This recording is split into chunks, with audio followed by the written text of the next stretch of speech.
Yeah. So how did it make you feel to watch Tank just flabbergast you all over the internet? I was definitely enraged, and I felt like, the mistakes, the things that happen in that, and I'm gonna call it a relationship, and I will tell you why in a moment. But the things that happen in that relationship happened.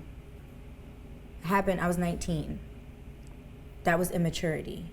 Here you are, 40 plus years old, making these decisions out of clear, sound mind and body and malicious intent.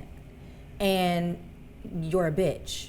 So you have daughters that are, I think when he and I were dating, his oldest was somewhere between like 6 and 7, if I'm not mistaken. She has to be a whole grown up, like an entire 18, almost 19 possibly. So she has social media. I'm sure she's dating.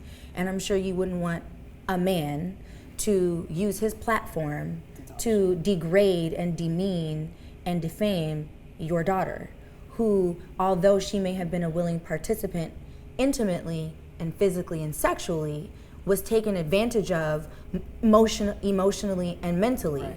And that is to his own admission. When you watch the interview and he says, when I'm with a woman, we don't just fuck, we make love. We've been in a relationship for a whole year. So you can imagine how at 19, when he's telling me these things and he's not fucking me, he's making love to me, I believe what you're saying. And my family, my father, that I was groomed under this SDA umbrella. That I'm, at this point, very pure, only been with one other person, and that I'm trusting what you're telling me.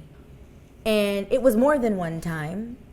And no, I never, I saw the part where he said, as we approached his house, I decided I didn't want to pretty much like have a train ran on me.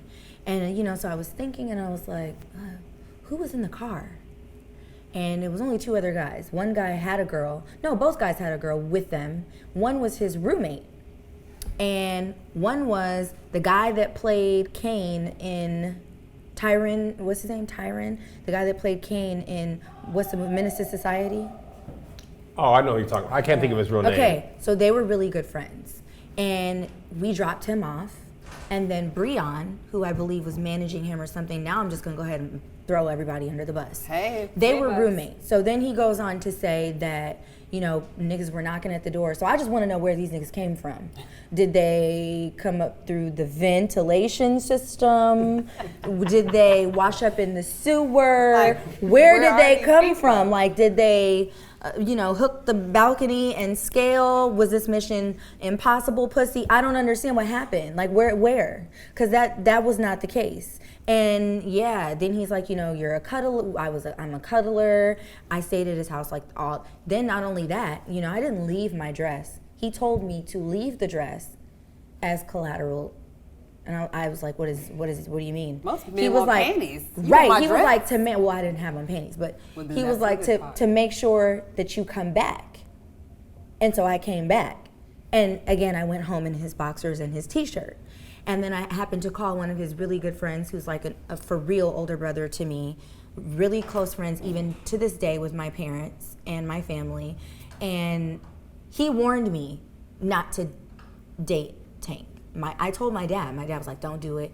Tank's best friend was like, don't do it. But I'm me, so I didn't listen. I was just like, he's so cute. He's so much older than me. Ooh, he's so sweet. He sent me home in his clothes. And his best friend was like, oh my God, you're doomed.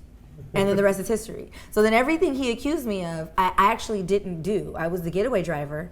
I did throw the brick, but all the rest of it. I'll give you the buck. I threw the brick. I threw the brick.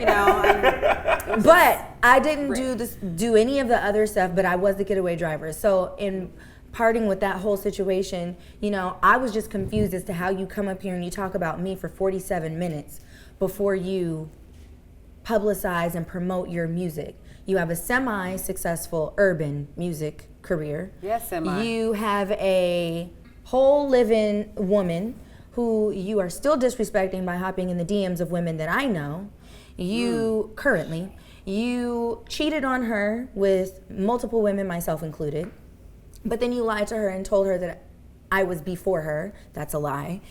And then She cheated on you with the game and some more people. Now you guys have found a way to make your relationship work. She also had a C-section to give you a son on your birthday. You've got a son that you made on a drunken night off a lot of Patron, who you had a very public custody battle for, who you don't really see, raise, or spend time with. You should focus on your children, your dysfunctional relationship. You should continue to perform at very small venues, disrespecting your woman by allowing female fans to grope your genitalia and raw, sweaty chest. You should continue to do that instead of worrying about me and instead of being a bitch and recounting false events that happened 10, almost 11 years ago. I was 19 going on 20. You were 30 going on 31. You got me pregnant because we had unprotected sex multiple times, and I chose not to keep that pregnancy. So I understand that he told his truth, but you know, I'm an advocate for mental health and therapy. And my therapist told me, feelings are not facts. So sir, Darrell Babs, just because you felt that those things happened did not mean that they were factual. So. A lot of people think it's a game, like when you play with the wrong people, right?